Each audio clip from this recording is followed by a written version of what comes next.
There's my yellow bird, and though I love to feel love from her, it was all in the past. My white picket fence is burning to the ground. There's that orange shirt burned in my memory from this hurt. It was the last time we touched. I didn't know I'd never see you again.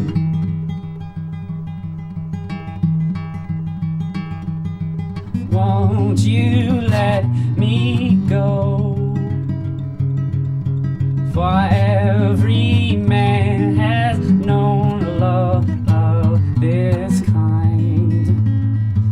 Just keep your hands off mine.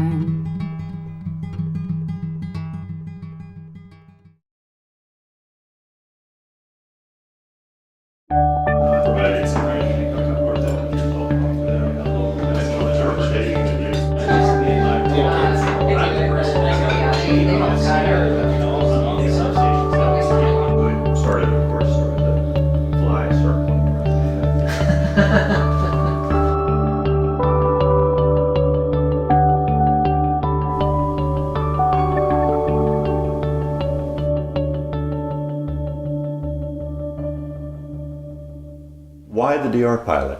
Well, we're having this demand response pilot because basically for a few hours a day on about 5 or 6 cold days a year and maybe 1 or 2 warm days, we're basically using more energy than our electrical infrastructure on the island can handle. It's kind of like too many cars on 305. You know, there's only so many cars that'll fit there during, you know, when a ferry dumps out. It's kind of the same thing. There's only so much energy that our infrastructure can handle. Right. So the infrastructure is really stressed. It's stressed, and right now it can handle it, but it can't handle a whole lot more. I see. And what are the alternatives to? Well, one option is essentially to build more infrastructure. And a group of us, you know, citizens, decided to get together and thought, well, couldn't we just use a little bit less energy, at least during certain times of the day? You know, move that energy usage to another part of the day. So use what we have more intelligently and more efficiently. Yeah, and that's really what the demand response pilot is all about. It's using, you know, essentially internet and smart grid technology essentially to toggle our, you know, thermostat and toggle our water heater in such a way that it moves some of that energy usage to later, but without sacrificing comfort. I see. So shifting that demand really, rather than sacrificing, you're simply shifting the time in which you're using the electricity. Exactly. So in some sense, this really isn't an energy efficiency program. It's a, you know, it's a demand shifting program. So if we turn off the hot water heater for 2 or 3 hours, it's large enough because the requirement for the program is to have at least a 40-gallon tank, which is more than enough to take all your showers. If you turn that off for 3 or 4 hours, it just heats up later, right? So the same energy, but just using a little bit later. So really no sacrifice in comfort then? No, and if for some reason you really do need a whole lot of hot water, you need, for example, to empty your tank and refill it, or for some reason you need to have the temperature in your home a little bit higher and make sure that it is, you can opt out of the program just by going to the website. So that's one of the features of this, being internet connected. You get a website that can control your thermostat, you can set up programs, and you can set up dates that you don't want to participate. So really you remain in control then? Yeah. So how do I get involved in the DR pilot? Well, it's pretty easy. You just call up Puget Sound Energy at an 800 number, and they'll work with you to schedule an appointment during the week or on the weekend, and the install takes about 2 hours. So that sounds pretty easy. Yeah, so let's go take a look at mine. Here's my internet setup. I've got a router, a switch, and the switch provides me the available port to which I can plug in this Converge widget. This widget is what communicates wirelessly with my thermostat and with the control unit on my water heater. So this is the demand response thermostat that Puget Sound Energy installs, and it's pretty much like every other programmable thermostat with 2 exceptions. First is I can actually set the schedule and program from a web page, and secondly, through a wireless internet connection, PSE can control the runtime of my heat pump.